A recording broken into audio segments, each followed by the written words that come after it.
We've told you before, South Bend is nearing the finish line of their 1,000 Homes in 1,000 Days initiative. But this morning, we wanted to know what's being done in Elkhart to address the vacant and rundown home problem. Well, we learned Downtown Elkhart Incorporated, or DEI, the organization responsible for encouraging development in that city, has decided that the health of the downtown area is affected by the neighborhoods around it and vice versa. That's why they're trying to make a difference, one home at a time. This Elkhart home, built in 1860, looks beautiful now, but just a few years ago, the home on Jefferson Street could have been torn down. James Adkins and his son Ashton rent one of the 3 apartments here. Just the charm of the building.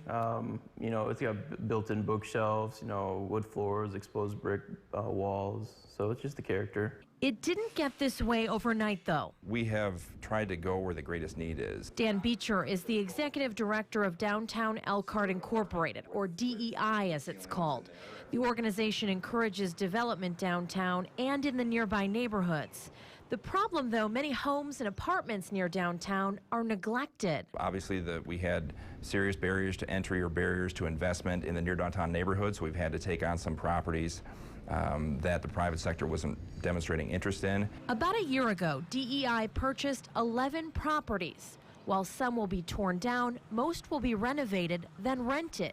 Beecher says the idea is to generate income for DEI, remove blight from the neighborhoods, and convince the private sector to invest. That's what our definition of success is, when we see the private sector respond and we have new homeowners moving in, people with young families that have moved into the neighborhoods. But that's when we know that we're really having that impact, is that we have people with options that are choosing to live and take advantage of what living in downtown Elkhart has to offer. And while he knows it's too early to measure whether the investment is making a difference, he's already seen positive signs. It is still, I mean, it's a work in progress. This is not something that happens overnight. It didn't get like this overnight. It's not going to get completely better overnight. Slide? What is it?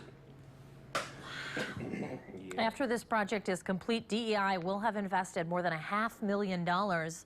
Beecher says 80% of that is private funds, 20% came from city assistance.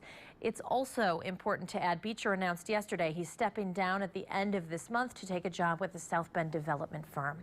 In the newsroom, Kristen Bean, WSBT 22 News. All right, Kristen, thanks very much. It's now 6:38 and Berrien County.